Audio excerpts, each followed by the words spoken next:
नाम है उस अपार दैवी शक्ति का, जिस दैवी शक्ति को बाबा ने पूरे ब्रह्मांड में एक आंख के रूप में देखा और एक आंख में पूरा ब्रह्मांड देखा, वो निराकार और चैतन्य में शक्ति का नाम बाबा हनुमान जी है।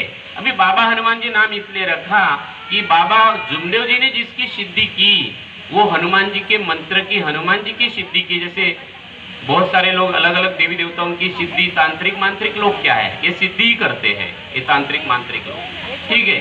तो इस प्रकार से बाबा ने भी हनुमान जी की सिद्धि की और उस सिद्धि से 21 दिन में ही 21वें दिन ही बाबा को उसकी प्रचिति हुई और परिवार के दुख दूर हुए। लेकिन प्राप्ति जो हुई है बाबा को, वो परिवार के माध्यम से नहीं हुई। ये बाबा को जो प्राप्ति हुई है, भगवान की प्राप्ति, वो प्राप्ति हुई रंगारी समाज के बाई के कारण हुई। बाबा ने भी उस मंत्र के माध्यम से बाबा जुमदेव जी ने उस बाई के लिए भी 42 दिन हवन किया, आराम नहीं मिला बाई को। और उस समय तक बाबा के पूरे परिवार में सब लोग पूरे देवी देवताओं को मानते थे। बाबा के भाभी के आंग में पार्वती आती थी, ये लिखा है किताब में, आप सबने भी पढ़ा होगा, ठीक है ना। और वो मंत्र लंबा था, ये मुझे इसलिए मालूम कि एक बार हम लोग एक सेवक दादा के साथ, हम अशोक जी नंदनवार बाबा के भतीजे के घर में गया था, तो उनको क्या लगा तो मालूम नहीं मुझे, उन्होंने एक कागज लाया, बोले ये बाबा ने मंत्र की, बोले बाबा का मंत्र। तो मैं पढ़ रहा था, तो वो बड़ा मंत्र था एक पूरे पेज में, और वो मंत्र करते समय बाबा को उस समय जो त्रिकाल हवन किया, वो एक मंत्र एक हवन करने के लिए 3 घंटा लगता था। अभी हमारे हवन 1 घंटे में हो जाती है। तो ये भगवत ये स्थिति थी। अभी हम बात कर रहे हैं यहाँ पे भगवत प्राप्ति की बात कर रहे हैं, है ना। और ये भगवत प्राप्ति 25 अगस्त 1948 को हुई है। और हम दोनों चीजों को कई बार मिक्स कर देते हैं बहुत लोग। ये नई पीढ़ी को ये बात पता होना चाहिए, ये प्राप्ति, भगवत प्राप्ति। और ये भगवत प्राप्ति कब हुई, जब रंगारी समाज की बाई उसके दुख दूर करने के लिए वो अपने गाल का मांस खाती थी, तो 42 दिन हवन किया, 43वें दिन और आई बाबा ने, और उस मंत्र से वो बाबा उस समय उसको छू नहीं बोलते थे, छू बोलते होंगे, बराबर। सिद्धि होते वो छू बोलते, हम लोग क्या बोलते हैं, फू बोलते। छू और फू में फर्क है, ठीक है ना। छू नहीं बोलते हम लोग, क्या बोलते हैं हम, फू बोलते। तीर्थ बनाते क्या बोलते हम, फू बोलते, छू नहीं बोलते। तो इस प्रकार से वो दिन भर वो क्रिया चालू रही, बाई जाती थी और आती। आप सबको पता है, मैं ये मुद्दे की बात ये बताना चाहता हूँ कि ये सारी विधि हनुमान जी ने बताया कि मैं भगवान नहीं हूँ, बराबर नहीं। जब बाबा ने उनको भी चैलेंज किया हनुमान जी को, क्या चैलेंज किया हनुमान जी को, मुझे आज ऐसा लग रहा है, बोले हनुमान जी आपके भी अंदर में कल्पना कर शक्ति को नष्ट करने की ताकत नहीं है ना। और बाई को बोला, बाई बोले आखिरी फूक गई तो आना ही नहीं, बोला आना ही नहीं बोले अभी तुम। वो बाई गई तो आई नहीं। तब बाबा ने चिंतन किया। तो ये मार्ग, छोटे छोटे शब्द है, ये मार्ग है मरने का, ये मार्ग है आत्मचिंतन का, ये मार्ग है आत्मशुद्धि का, ये मार्ग है आत्ममंथन का, ये मार्ग है स्व को विकसित करने का, मानव मंदिर सजाने का। क्यों, तो बाबा ने जो भगवान 25 अगस्त 1948 को जिस अपार दैवी शक्ति ने परिचय दिया, तो बाबा ने किसी भी सेवक के आंखों के ऊपर पट्टी नहीं रखी। बाबा ने जो जो देखा, भगवान से साथ जो बाबा की बात हुई मतलब भगवान की आवाज जो बाबा ने अपने कानों से सुना, वही शब्द उन्हें संसार के सामने रखा। और वो शब्द आप सबको मालूम है कि मानव तू मुझे कहाँ ढूंढ रहा है, 24 घंटे में तेरे पास हूँ, जिस पल मैं छूट जाऊंगा तेरा शरीर मृत हो जाएगा, है ना।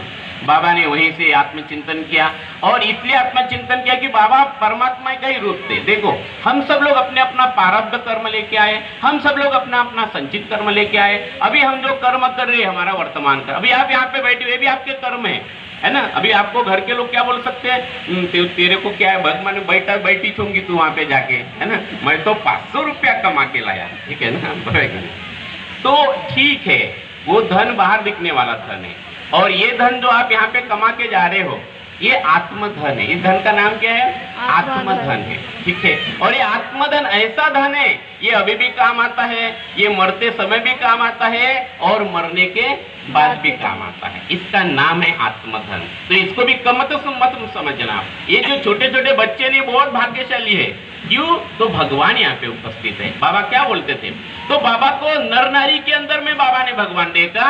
हर नर नारी के अंदर में जो अपार दैवी शक्ति पूरे विश्व में देखी, उसी शक्ति को बाबा ने हर नर नारी के आत्मा में देखा। और इसलिए बाबा जुमदेव जी कहते हैं कि हम सब नर नारी की जो सेवा है, वो हर नर नारी के आत्मा में परमात्मा की सेवा करते हैं। कहाँ पे सेवा करते हैं बाबा? आत्मा में। किसकी सेवा करते हैं? परमात्मा की। किसके आत्मा में? नर नारी के। संसार के जितने भी नर नारी है सबके आत्मा में। लेकिन बाबा बोलते हैं कि हमारा भाई कौन है? तो जिसके पास भगवान का नाम है। भगवान का नाम क्या है? बाबा हनुमान जी, है ना। भगवान के विचार, बाबा भगवान के तत्व कौन से? वो 4 तत्व बाबा ने बताया। बाबा ने भगवान के गुण बताया। कौन से भगवान के गुण? सत्य, मर्यादा, प्रेम। बाबा ने भगवान के नियम बताया, है ना। क्या बताया बाबा ने? भगवान के नियम बताया। वो कितने नियम है? 5 नियम। तो ये जो प्रार्थना है इसको फलित करने के लिए फिर बाबा को ये समझ में आया। क्यों समझ में आया बाबा को? तो बाबा ने भगवान सहित भगवान ने बाबा सहित सारे मानव को, क्योंकि बाबा के पहले भी तो किसी ने भगवान को प्राप्त किया होगा, बराबर। इस युग में नहीं किया होगा तो द्वापर युग में किया होगा। क्योंकि सारे जिन्होंने भगवान को प्रिय कार्य किया, राम ने, हनुमान ने, लक्ष्मण ने, कृष्ण ने, पार्वती ने, वो सब ने, शेषनाग ने, सबने अपना अपना परिचय दिया, है ना। सबने अपना अपना परिचय दिया। और क्या परिचय दिया सबने? कि हम भी इस धरती पर मानव थे, हम भगवान नहीं थे, हमने भगवान को प्रिय कार्य किए। लेकिन मानव ने गलती कौन सी किया? हमें भगवान मानने लगे, ठीक है ना। तो भगवान ने बाबा से सारे मानव को क्या कि भले ही तूने मुझे प्राप्त किया, उनमें से तू एक मानव है, मैं मानव पर कदापि विश्वास नहीं रखता। तो बाबा ने क्या संकल्प किया? मर मिट जाऊंगा, ईमान से काम कर। तो बाबा ने जो जो आत्मानुभव किया वो सेवकों को बताया। और बाबा ने कभी भी अपने तरफ फिर उंगली नहीं दिखाया, बराबर कि नहीं। कि बाबा को लगा कि ये सेवक ने मेरी पूजा चालू कर देंगे। तो बाबा ने कहा कि मैं भगवान नहीं हूँ, मैं आपके समान एक सेवक हूँ, बोले, मैं भी आपके समान। और ये समझने के लिए, समझ आने के लिए, इस मार्ग में आप बुद्धिमान नहीं हुए तो भी चलता है, बराबर नहीं। दिमाग मत लगाओ, हृदय विकसित होना चाहिए।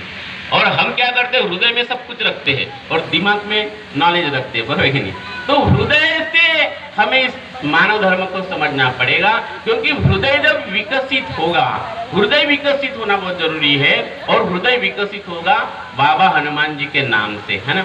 और ये आत्मतृप्ति क्या बोलते? हृदय बोलता ना, वाह माझा मन तृप्त झाला म्हणतो मेरा हृदय एकदम शांत हो गया, हृदय तृप्त हो गया।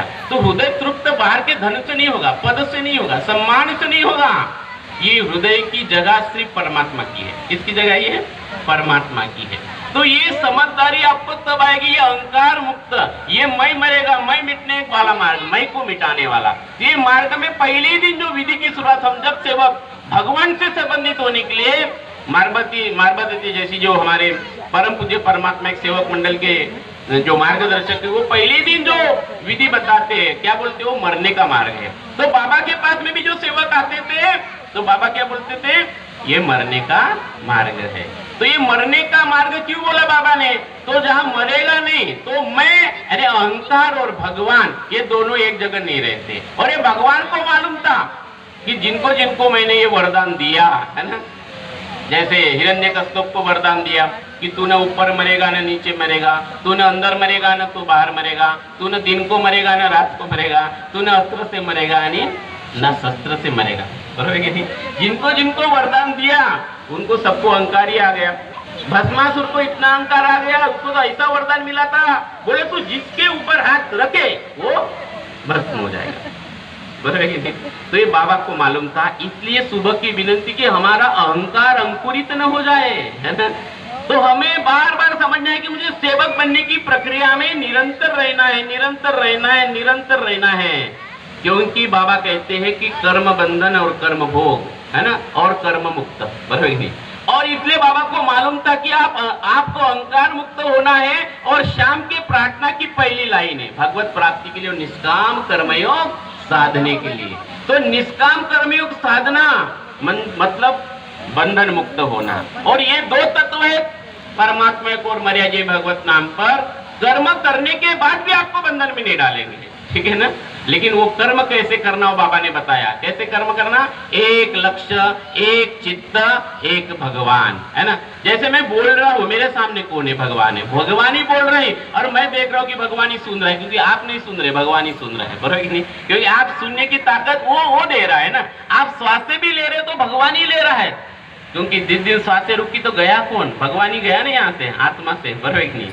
आत्मा ही परमात्मा है। बस फर्क इतना ही कि एक बीज है, जो आपने गेहूं का बीज डब्बे में रख दिया तो उसका आटा बनेगा, लेकिन वही गेहूं का बीज अगर मिट्टी के कांटेक्ट में आएगा वो पेड़ बनेगा। चाहे वो पीपल का पेड़ हो या बरगद का पेड़ हो या गेहूं का बीज हो, वो पेड़ बनता है जब वो मिट्टी के कांटेक्ट में। तो बाबा कहते हैं कि आत्मा ही परमात्मा है, उस परमात्मा का अंश आत्मा है। ये आत्मा जब विकसित होती है या अंकुरित होती है, इसका बड़ा रूप परमात्मा है। ठीक है, और यही बाबा जुमदेव जी ने बताया, परमात्माएं मरिया जे भगवत नाम पर, मरो मरो सब कोई कहे, मरना न जाने कोई, एक बार ऐसा मरो कि फिर मरना न हुई। तो ये जो चार तत्व है, ये चार तत्व ही बाबा को पहले दिन मिले थे। कौन से दिन को? 25 अगस्त 1948 को।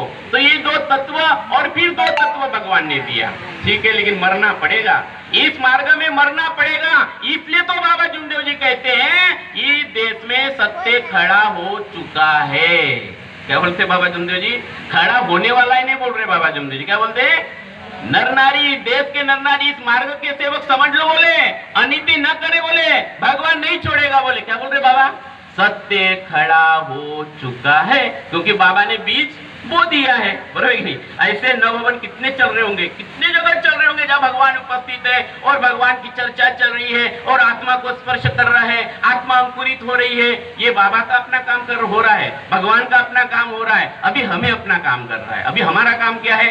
अभी हमें इसका दूध बनना है, बराबर नहीं? हमें भी ऐसे बैठक में जाके बैठना है, सुनना है ना, आनंद लेना है और भगवान को एक लक्ष्य, एक चित्त, एक भगवान हमें साधना है और यही जीवन का उद्देश्य है। तो एक भगवान, एक लक्ष्य, एक चित्त, एक भगवान, ये बाबा जुमदेव जी ने संसार के सामने रखा कि भगवान निराकार और चैतन्य में। इसलिए पहले दिन हम सब लोग जब इस मार्ग में आए, न प्रतिमा थी, न फोटो थी। ठीक है, पहले दिन कुछ भी नहीं था, बराबर कि नहीं? लेकिन बाबा ने देखो संसार को समझाना है, बाबा ने इसी को जगाने के लिए। ये मार्ग सीखने का नहीं है। बहुत लोग बोलते हैं मुझे सीखना है ये, और बाबा क्या बोल रहे हैं? बाबा को जो समझ में आया 1991 में बाबा क्या बोल रहे हैं? बाबा बोलते हैं मुझे आज ऐसा लग रहा है बोले कि मैं 40 साल तक सेवकों को सिखा नहीं सका है। आज मुझे ऐसा लग रहा है बोले कि मैं सेवकों को अगर बाबा नहीं सिखा पाए तो मैं और आप कौन? बराबर, मैं और आप कौन? तो ये मार्ग है फिर जगने का, जागने का मार्ग है। क्यों जागने का? तो जागृत कृपा है, ये जागृत कृपा है। उठ जाग मुसाफिर भोर बही, अब रहने कहा तो सोवत है, जो सोवत है सो खोवत है और जो जागत है सो पावत है। जागृत रहना। जागृत कैसे रहेंगे हम? ये बड़ी बात है, बराबर कि नहीं? जागृत कैसे? तो जागृत के अपोजिट होता है बेहोशी में रहना। बेहोशी में रहना, और बेहोशी वही है जहाँ अहंकार है। अहंकार इतनी पतली रेल है, बहुत बार समझ में नहीं आती है ना, मुझे भी आपको भी बड़ी यही सीखने। बाबा ने छोटे छोटे शब्द दिया है लेकिन इतने पावरफुल है, और इसलिए हमें वेद पुराण नहीं पढ़ना पड़ता, बराबर नहीं? नहीं तो संसार के सारे महात्माएं आते तो गीता लेके आते, रामायण की किताब लिखते और एक एक पन्ना और वहां का संस्कृत पढ़ते और उसका एक्सप्लेनेशन करते हैं, बराबर, और आपको बताते हैं। उनकी फीस लगती है, उनकी क्या रहती है? फीस रहती है ना। वो आपको बताएंगे मोह माया से मुक्त हो जाओ, और उनका ध्यान रहता है मुझे फीस कितनी मिलेंगी। उनकी बोली होती है पहले, आपको बोलते हैं मोह माया से मुक्त हो जाओ, और उनका धन एक बार वो पूरे बाबा लोगों की लिस्ट आई थी, वो कितने रुपए के धनी है करके, बराबर। और ऐसा ही एक सेवक ने बाबा को ये सवाल पूछा था। बाबा बोले, बाबा को मिलने आया, नमस्कार किया। बाबा बोले मैं एक सवाल पूछूं क्या? बोले बोलो। बोले तो बोले बाबा आपने भगवान की प्राप्ति किया, भगवान को 3 माह तक पूरे ब्रह्मांड में एक आत्मे रूप में देखा, तो बोले आपने कमाया क्या? बोले बराबर नहीं? क्या कमाया? बोले छोटा सा घर है, मैं पहले दिन से यही देख रहा हूँ बोले इतने सालों से, बराबर नहीं? तो अरे अरे अरे अरे बोले तूने बाबा का धन नहीं देखा। बोले बाबा का धन देखना है तो मेरा जिस दिन मेरी अंतिम यात्रा निकलेगी उस दिन देखना, और मेरे मरने के बाद देखना, बराबर कि नहीं? क्या धन कमाया बाबा ने ना। जब बाबा की अंतिम यात्रा निकली है ना, 3 अक्टूबर को गए, लेकिन 4 दिन बाबा भवन में, इतने लोग, नागपुर के लोग परेशान कि हुआ क्या नागपुर में, बराबर कि नहीं? और जो अंतिम यात्रा निकली, कोई सेवक अपने माँ बाप के लिए नहीं रोया होगा, उतना बाबा के लिए रोया, ठीक है ना? इतना बाबा के लिए रोया और कुछ सेवकों ने तो बाबा के लिए चंदन के पेड़ लाए थे। इतने लोए भजन हो रहे थे, घोषणाएं हो रही थी, जब तक सूरज चांद रहेगा बाबा तेरा नाम रहेगा, है ना। और ये बाबा क्या बोले, फिर मेरे मरने के बाद, ये शरीर जाने के बाद देखना मेरा धन, क्योंकि बाबा ने सेवा कहा कि हर नारी नर नारी के आत्मा में, हर सेवक सेविका के आत्मा में बाबा के आत्मा का टच है, वहां बाबा सेवा करते हैं। और इसलिए बाबा का धन, कई संस्था है, कई गुरु है, वो गुरु जब तक रहता है तब उसके चेले बढ़ते हैं, बरोबर नहीं। गुरु गया कहानी खत्म। लेकिन बाबा 1996 में बहुत 1.5 मुझे लगता है 4-5 हजार लोग थे, 5-6 हजार सेवक थे, 5-6 हजार परिवार के सेवक, और आज लाखों में हो गए। हमारा बाबा का धन बढ़ रहा है कि कम हो रहा है? सेवक कैसे भी रहे, वो हनुमान बनाते होंगे, भगवान को नचाते होंगे, बरोबर है। अभी किसी ने बोला था, किसी को नचाते होंगे। वो देखो मार्ग में ये इतने ऐसे लोग आए यहाँ पे, वैचारिक क्रांति की बात होती है, इतना आसान नहीं वैचारिक क्रांति करना। लेकिन ये जो नई पीढ़ी है, जो बच्चे हैं, जैसे मेरा जन्म बचपन से इस मार्ग में हुआ, तो मेरा उद्देश्य कोई आनंद सुख इस मार्ग में नहीं, क्योंकि मैं उम्र के 7 साल में था तब आत्मानुभव लिया कि कृपा कैसे काम करती है। तो मैं तो सारी जगह पे मैंने छोटे छोटे चीजों के ऊपर भगवान से विनती की, बाबा ऐसा क्यों होता है, बाबा आपने क्यों बोला कि मुझे सेवकों ने धोखा दिया, हमें इसका परिचय करा दो। हम तो बाबा से ऐसी बात करता हूँ मैं अभी भी, ठीक है ना। हमें संसार समझाइए, हमें जीवन समझाइए, हमें क्यों और क्योंकि और हम कैसे क्या करें हम लोग। तो भगवान तो हमारे पास में, अपने पास में है। तो बाबा से ये बच्चे कितने अच्छे बनेंगे, जो नई पीढ़ी है ना, आप चिंता ही छोड़ दो। सतयुग खड़ा हो चुका है, आपको चिंता नहीं करना है, आपको इस धारा में बहते जाना है। बस आपको कोशिश करना है, हे भगवान मैं सत्य स्वरूप, मर्यादा स्वरूप, प्रेम स्वरूप हो जाऊं, बराबर नहीं। ये एक ही, और बाबा ने भगवान के गुण बताए, और आपको लगता है कि मैं भगवान की धारा में बहते रहूं, तो भगवान को इतना ही मांगो, हे भगवान मैं प्रेम स्वरूप बनूं, बराबर कि नहीं। तो प्रेम की 3 अवस्थाएं होती है। प्रेम की एक प्रेम होता है शरीर के लिए, जिसे हम वासना कहते हैं, है ना। एक प्रेम होता है जिसमें अपेक्षा होती है, और एक प्रेम होता है बीइंग, हो जाना, प्रेम स्वरूप हो जाना, मर्यादा स्वरूप हो जाना, है ना। अपन बोलते हैं ना भी ये मर्यादा पुरुषोत्तम राम हुआ। तो यहाँ सारे देवी देवता के रूप है यहाँ पे, ठीक है ना, हमारे मार्ग में। इसलिए भगवे कपड़े नहीं बताए बाबा ने, काला कपड़ा नहीं बताया बाबा ने, रंगी बेरंगी, है ना। ये ऐसा फुल पिक्चर है, एक एक के पास में गीत और विधान, पुराण है, बराबर कि नहीं। यहाँ पे मूवी में सिर्फ विलन रहने से नहीं बनता, यहाँ सब प्रकार के लोग हैं, और भगवान नचा रहा है सबको। ये क्या भगवान को नचा सकते हनुमान का रूप लेके, बराबर कि नहीं, है ना। भगवान नचा रहा है, हमको कितना नचाता है, बराबर। मुझे नचा रहा है, आपको नचा रहा हूँ, मैं तो अपने आप को बहुत नचते हुए देखता हूँ, और जब कभी अकेले में बैठता हूँ तो बड़ा आनंद लेता हूँ। भगवान तेरी कृपा, समझ में नहीं आता, परे है वो, है ना, वो परे है। ये तो निमित्त मात्र है कि छोटा सा दुख था और इस मार्ग में आए। कहानी तो उसके बाद चालू होती है, जब वो अपने आप को सेवक समझता है। लेकिन जिसने अपने आप को मार्गदर्शक समझ जाना, वो खाली हो गया, ठीक है ना। जिसने अपने आप को संचालक समझा, अब मेरी पहचान, मंडल का संचालक, मेरी पहचान, बोले मंडल का मार्गदर्शक, नहीं भाई, तेरी पहचान वो नहीं है, वो तेरी जवाबदारी है, जो तुझे कर्म भोग में, कर्म बंधन में डालेगा। जैसे भी मारपते साहब है, ये मार्गदर्शक है, ये और ज्यादा जवाबदारी आ गई इनके। एक साधारण सेवक तो गांव में काम में जाता है, शाम सुबह विनती करता है, शाम को घर में आता है, बढ़िया परिवार के साथ खाना खाता है, बाबा हनुमान जी बोलता है, आनंद में रहता है। लेकिन इनके पास में तो कितना कचरा लेके आते हैं लोग। मारबत साहेब तो ना मोठा तुमचा विरोध करते, बरोबर, मोठा खडूस आहे, सावधान रहा, खतरनाक है कि नहीं, कचरा डालते हैं, ये कचरा। और बाबा बोलते बोझा खाली करने का मार्ग है ना, बोझा बढ़ेगा तो मुक्ति नहीं मिलेगी तेरे, है ना। कितने खतरनाक थी। इससे भी ऊपर संचालक, इनको तो लाटते आता होगा कचरा इनके पास में, लाटो पापा। और उनका खुद का भी पद, पट्टीचे त्यांच्या जो गोल मंडळाचे संचालक, बरोबर है ना, बड़े खतर। इनको मालूम नहीं है बर्मा बंधन में फंसते जा रहे। ये कर्म बंधन, और इनको जवाब देना, कर्म बंधन बड़ी खतरनाक चीज है। ये कर्म बंधन ही है। तो मन ही है, मन को साफ कर सकता है। जो कीचड़ होता है, ये कीचड़ होता है पानी जल के कारण, कीचड़ जल के कारण होता है, और कीचड़ को साफ करने के लिए कौन लगता है, जल ही लगता है ना, बराबर। भाई अभी पानी आया, कीचड़ हो गया, फिर इस कीचड़ को धोना है तो क्या करेंगे आप, पानी डालेंगे। तो मना एवं मनुष्यतरम कारण बंध मोक्ष, ये मन ही है जो बंधन में डालता है, ये मन ही है जो मुक्ति दिला सकता है। और इसलिए जितना बड़ा पद उतनी बड़ी जिम्मेदारी, उतनी ज्यादा। ये सारे प्रैक्टिकल अनुभव मैंने अलग अलग स्टेज पे करके देखे हैं। बड़ी खतरनाक चीज है ना। तो सेवक बनने की प्रोसेस, मार्गदर्शक हो तो भी वैसे ही करो। कोई सेवक आया, बाबा तुम्हारे शब्द में इनको दे रहा हूं, है ना, मैं निमित्त हूं, ऐसे लेने का और नीचे सिर्फ देने का, बरोबर। लेकिन ये गले पे लगाएगा, माझ्या मुळे दुःख दूर झाले, हे फक्त ऊपर मग खाली उनसे कहानी खत्म, कहानी खत्म, बरोबर। कर्म बंधन इसी को कहते हैं, कर्म बंधन। और अध्यक्ष रहे तो उसको और ज्यादा जवाबदारी, त्याचा नाव कौले कट तू फल तोड़ बंधन में फंसा और फल बंधन में, बरोबर। उसको समझता ही नहीं वो क्या कर रहा है। यह है बेहोशी, इसको कहते हैं बेहोशी। और जागरूक सेवक, बाबा तेरी कृपा, मैं बोलने वाला कौन और मैं सुनने वाला कौन, तेरी कृपा, ये पद मिला तेरे कर, मैं नहीं चलाऊंगा बाबा, तुम चलाओ, बरोबर नहीं, है ना।